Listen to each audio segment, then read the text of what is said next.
Washington. It started, like most of the political firestorms before it, with a tweet. Unhappy with federal prosecutors' stiff sentencing recommendation for longtime Republican political operative Roger Stone, President Donald Trump took aim at his own Justice Department. Soon after, the DOJ backtracked. More than a week later, and after a cascade of disclosures, virtually every corner of the federal criminal justice system has been shaken. Prosecutors, former prosecutors, even judges have expressed concern about the appearance of political intervention in criminal cases. Nick Ackerman, a former Watergate prosecutor who served under 4 presidents at the Justice Department, said Trump is undertaking the most concerted effort to politicize the department in at least 50 years. It makes Watergate look like child's play, Ackerman said. I can't think of anything that comes even close.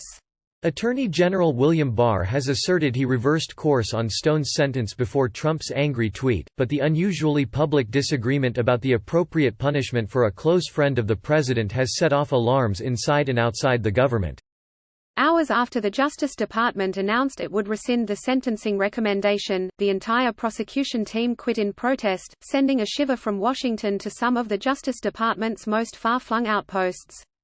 More than 2,000 former justice officials, whose collective service spans more than 5 presidents, have called for the Attorney General's resignation.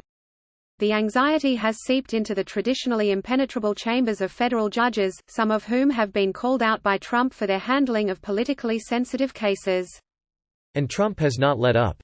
He said he has the legal right to intervene in cases.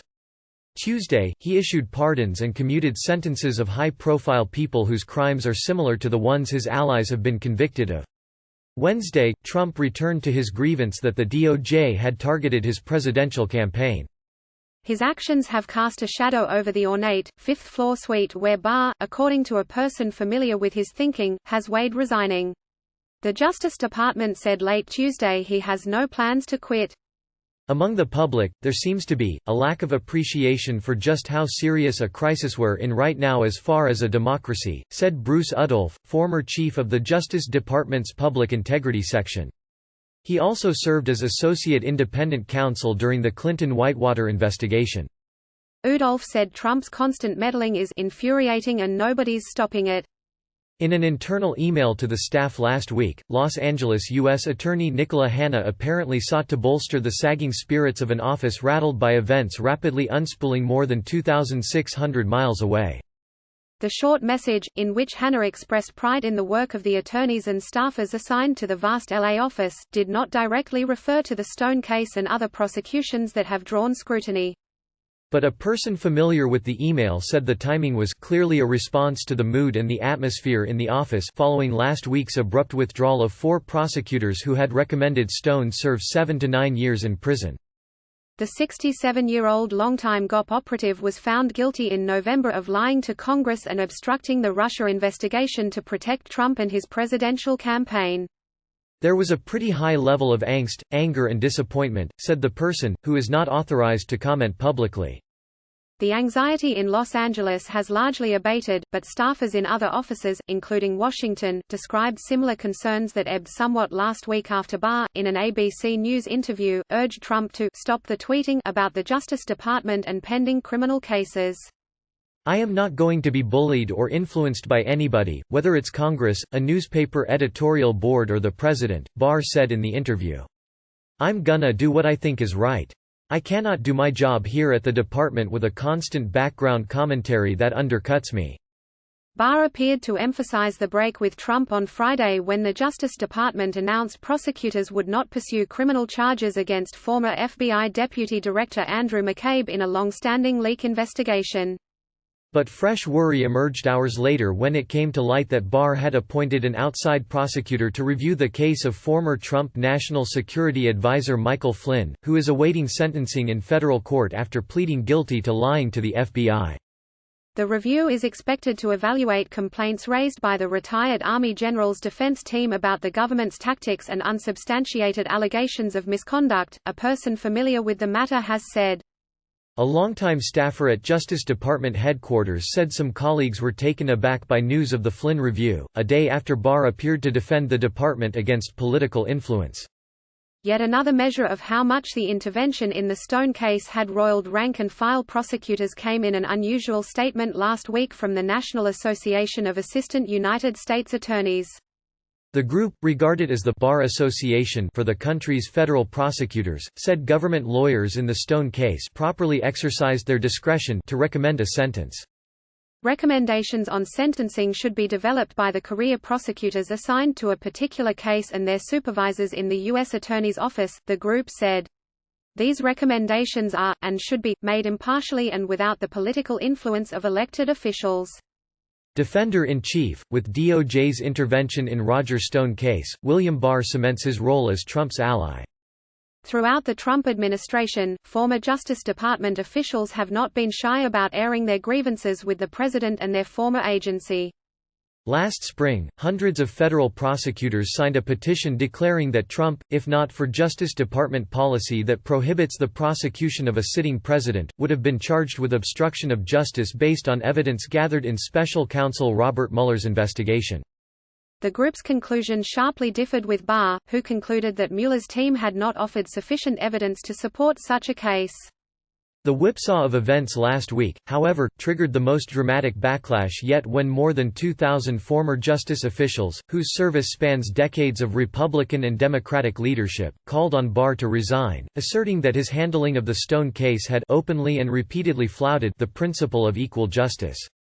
Although there are times when political leadership appropriately weighs in on individual prosecutions, it is unheard of for the department's top leaders to overrule line prosecutors, who are following established policies, in order to give preferential treatment to a close associate of the president, as Attorney General Barr did in the Stone case, they wrote. Roger Stone sentence, how prosecutors came up with a stiff sentence for Roger Stone. Elkin Abramowitz, a former criminal division chief in Manhattan's Southern District of New York who left the department in the aftermath of Watergate, said he was moved to sign the petition because of Barr's intervention in Stone's case and the decision to review Flynn's. This is probably one of the worst situations, Abramowitz said. No attorney general should be reviewing sentencing memorandums. That's absolutely unheard of. In the ABC interview, Barr said he directed staff to revise the Stone sentencing filing because he was surprised it went against his earlier recommendation that prosecutors defer to the judge. The Attorney General said he made that decision before Trump's tweet blasting the prosecutor's initial recommendation, which was brought to my attention while officials were revising the sentencing memo. That sort of illustrates how disruptive these tweets can be for the Department of Justice, Barr told ABC. His explanation, however, has fallen short with some. Rhonda Bakanoff served at the Justice Department under 5 presidents, first as an assistant U.S. attorney in New Mexico and later as assistant director for the Office of Legal Education in South Carolina. She said she was moved to sign the petition because of Barr's intervention in the Stone case. Bakanoff said there's a simple, overarching principle at the heart of a manual provided to all new federal prosecutors: the rule of law applies to everyone. Despite the week-long tumult that has marked the Stone case, U.S. District Judge Amy Berman Jackson has pushed forward with Thursday's scheduled sentencing of the flamboyant political operative. Nominated to the bench a decade ago by President Barack Obama, Jackson has made no mention of Trump's criticism, including a taunting reference to her role in the case of former Trump campaign manager Paul Manafort. Prior to his conviction in 2 financial fraud cases, Jackson revoked Manafort's bond for tampering with prospective witnesses. Is this the judge that put Paul Manafort in solitary confinement, something not even mobster Al Capone had to endure? Trump tweeted last week, "How did she treat crooked Hillary Clinton? Just asking." But his criticism has not escaped notice of other judges. A National Association of Federal Judges had called for an emergency meeting Wednesday to discuss growing concerns about such political intervention. That meeting, however, was postponed. A new date hasn't been set. Philadelphia U.S. District Judge Cynthia Roof, who heads the Independent Federal Judges Association, had said the group could not wait until its spring conference to address their concerns. After Trump took Jackson to task on Twitter last week, another jurist, District of Columbia Chief U.S. District Judge Beryl Howell, appeared to rally to her side. The judges of this court base their sentencing decisions on careful consideration of the actual record in the case before them, the applicable sentencing guidelines and statutory factors, the submissions of the parties, the probation office and victims, and their own judgment and experience, Howell said in a written statement. Public criticism or pressure is not a factor. As recently as Tuesday, Trump was at it again as he commuted the 14-year prison sentence of former Illinois Gov. Rod Blagojevich, who was convicted in connection with attempting to sell the U.S. Senate seat Obama vacated in 2008. Trump's description of the sentence issued by U.S. District Judge James Zagel, appointed to the bench by President Ronald Reagan, ridiculous. Contributing, Dan Horn, Cincinnati Enquirer, Christine Phillips, USA Today.